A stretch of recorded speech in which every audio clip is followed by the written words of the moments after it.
Hello friends, I hope आप लोग ठीक होंगे। आज हम पढ़ते हैं चैप्टर 6 जिसका हम फर्स्ट पार्ट पढ़ चुके हैं। आज हम इसका सेकंड पार्ट देखने वाले हैं।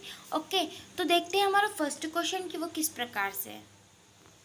तो हमारा जो सेकंड पार्ट था वो खत्म हुआ था कि लिंगायतों ने जाति प्रथा का विरोध किया था। ठीक है, तो लिंगायत के साथ साथ हमें अलवार, नेयर और वीरशैव मतलब वही लिंगायत के अनुयायी, तो हमें इनका बताना है कि इन्होंने जाति प्रथा का किस प्रकार से विरोध किया या फिर आलोचना की।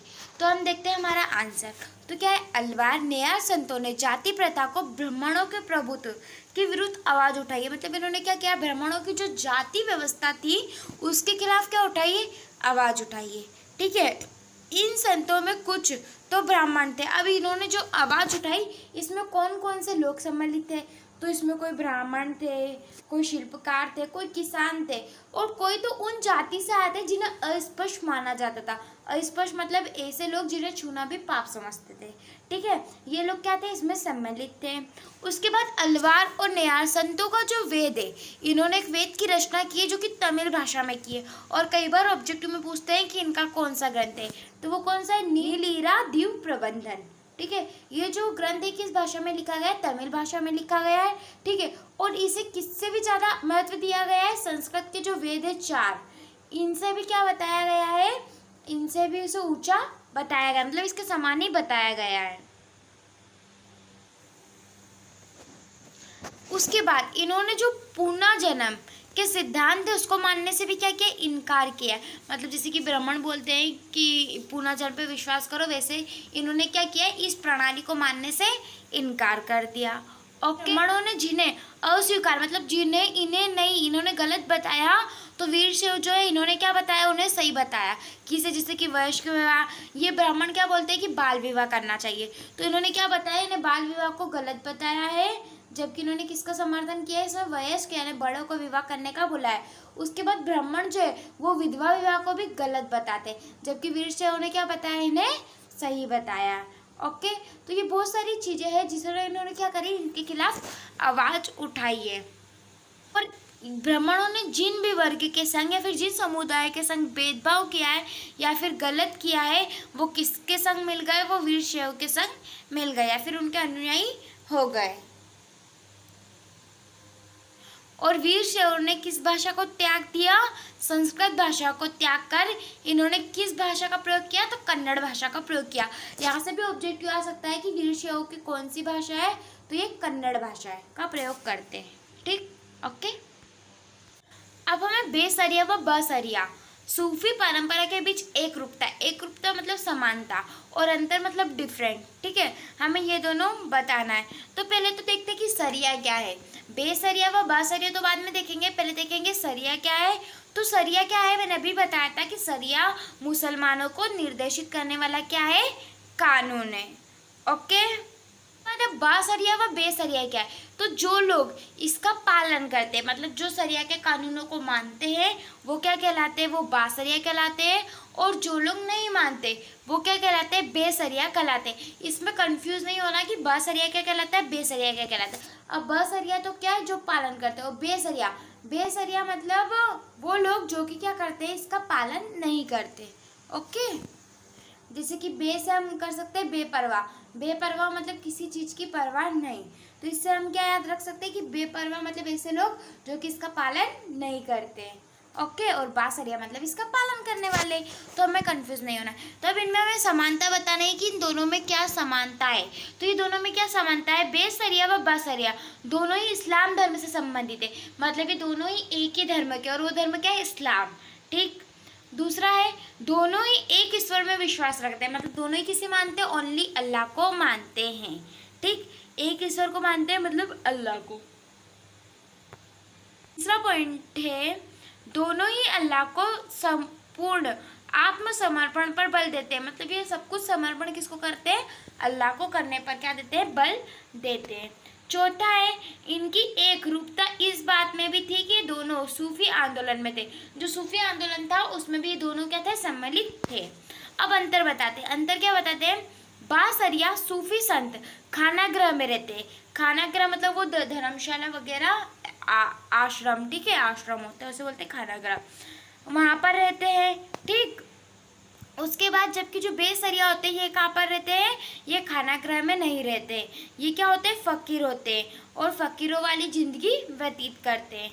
दूसरा है बासरिया सिलसिले सीरिया का पालन करते हैं, मतलब ये इसके कानून का पालन करते हैं किंतु बेसरिया इनके कानून का पालन नहीं करते। ओके, अब हमारा क्वेश्चन है कबीर के जीवन एवं मुख्य उपदेशों का उल्लेख। कबीर के जीवन बताना और मुख्य उपदेश बताना है।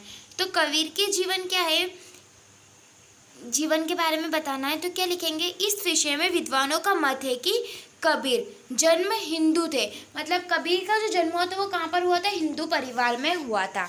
ठीक है, वैष्णव परंपरा की जीवनी में कबीर, ठीक है, कबीर मतलब कबीर का अरबी में अर्थ क्या है, महान, को जन्म हिंदू कबीरदास बताया गया है, मतलब इनके नाम से ऐसा पता चलता है कि क्या थे, हिंदू थे, क्योंकि इन्हें कबीरदास बताया गया है। किंतु उनका जो पालन पोषण है वो कहाँ पर हुआ, वो गरीब परिवार मुसलमान का जो परिवार है वहाँ पर हुआ है। ठीक, जो जुलाहे थे। ओके, और कबीर के गुरु कौन है, रामानंद, मतलब माना तो ऐसा चलता है कि इनका जन्म किस में हुआ, हिंदू परिवार में हुआ, लेकिन इन्हें पाला किसने, मुसलमान परिवार में पाला है। अब इनके उपदेश बताने, तो इनके उपदेश क्या है, पहला है कबीर ने बहुवादी तथा मूर्ति पूजा का खंडन किया है, मतलब इन्होंने जो मूर्ति पूजा वगैरह करते हैं इसको क्या करा है, इसको नहीं माना इन्होंने। दूसरा है कबीर ने निर्गुण भक्ति पर बल दिया है, अतः परमात्मा को निराकार बताया। निर्गुण मतलब ऐसी भक्ति जिसमें भगवान का कोई रूप या फिर आकार नहीं होता। ओके, निराकार मतलब बिना रूप या फिर बिना आकार का इन्होंने बताया है। उसके बाद थर्ड पॉइंट है कबीर ने मोक्ष प्राप्ति का मार्ग भक्ति को बताया, मतलब मोक्ष प्राप्ति या फिर मुक्ति पाने के लिए इन्होंने किसका मार्ग बताया है, भक्ति का, मतलब हमें भक्ति करना है। और ये किस भक्ति धारा के कवि है, तो निगुण भक्ति के। ठीक, और इनके गुरु कौन है, रामानंद। अब कबीर ने हिंदुओं और मुसलमान दोनों के धार्मिक आडंबरों का विरोध किया है, मतलब इन्होंने क्या किया है, कबीर ने न ही हिंदुओं की परंपरा मानी है और ना ही मुसलमानों की परंपरा मानी, कौन सी, धार्मिक परंपरा। ठीक, उसके बाद पांचवा है कबीर ने जाति भेदभाव का भी विरोध किया, ये जो जाति भेदभाव होते हैं इसको भी कबीर ने क्या बताया है, गलत बताया है। पांचवा, छठा और लास्ट पॉइंट है कबीर के अनुसार परम सत्य अर्थात परमात्मा एक है, मतलब इनका एक जो परम सत्य वो क्या है कि परमात्मा एक है, मतलब ना हिंदू ना मुस्लिम, केवल ओनली वन। ठीक, यद्यपि विभिन्न संप्रदाय के लोग इसे अलग अलग नामों से पुकारते हैं, विभिन्न, जैसे कि मुसलमान जो है वो अल्लाह बोलते हैं, हिंदू इन्हें ईश्वर या फिर भगवान बोलते हैं, तो अलग अलग संप्रदाय के लोग इन्हें किस प्रकार बुलाते हैं, अलग अलग नामों से बुलाते हैं। जबकि कबीर ने किसका समर्थन किया है, एक ईश्वरवादी, मतलब ये केवल एक ही ईश्वर को मानने पर क्या देते हैं, बल देते हैं। ओके,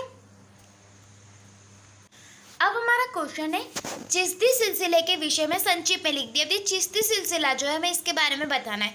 तो पहले तो चिश्ती क्या होता है, तो चिश्ती क्या है, मध्य अफगानिस्तान की चिश्ती शहर से लिया गया है, मतलब ये नाम कहाँ से लिया गया है, अफगानिस्तान का एक शहर है वहाँ से लिया गया है। अब उसकी बात आती है अगली बार, सिलसिला। सिलसिला क्या है, तो सिलसिले का शाब्दिक अर्थ क्या है, जंजीर, क्या है, जंजीर। ठीक है, जो शेख और मुदीर के बीच एक निरंतर रिश्ते की घोतक है, किसके बीच, शेख और मुदीर। ठीक है, 12वीं शताब्दी के अंत में भारत आने वाले सूफी संतों ने चिश्ती सबसे अधिक प्रभावशाली रहे, मतलब जो 12वीं सदी जो थी, जब जो आए समुदाय, कौन, सूफी समुदाय, तो उसमें सबसे जो प्रभावशाली है फिर जो ताकतवर माना गया वो कौन सा था, चिश्ती। ठीक है, इसका कारण क्या था, इसका कारण ये था कि इन्होंने खुद को स्थानीय परिवेश, मतलब जैसा वहाँ का परिवेश था जहाँ पर वो ठहरे हुए थे, उन्होंने वो अच्छी तरह से ढाला। ओके, अभी तो भारतीय भक्ति परंपरा की कई विशिष्टता को भी अपनाया, इन्होंने स्थानीय परिवेश को तो अपनाया, बाकी जो भारतीय परंपरा थी उसे भी इन्होंने क्या कराया, अपनाया।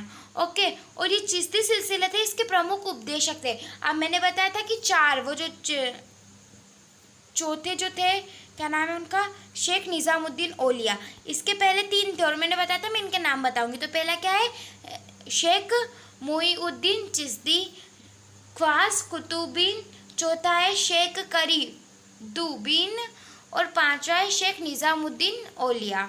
ओके, उसके बाद आगे है चिश्ती सिलसिले के सूफी संतों की दरगाह पर जरिया व कवालियत की जाती है, मतलब यहाँ पर कवाली वगैरह होती है, जो सारे इस्लामी संसार में प्रचलित है, जो कि इस्लाम जो भी मानते हैं उस संसार में क्या है, प्रचलित है। ओके, मतलब चलती है। चिश्ती उपासना पद्धति में सभा का महत्व इस तथ्य की पुष्टि करता है कि चिश्ती स्थानीय भक्ति परंपरा से जुड़े चिश्ती सिलसिले स्थानीय भाषा के साथ साथ हिंदी का भी प्रयोग करते हैं।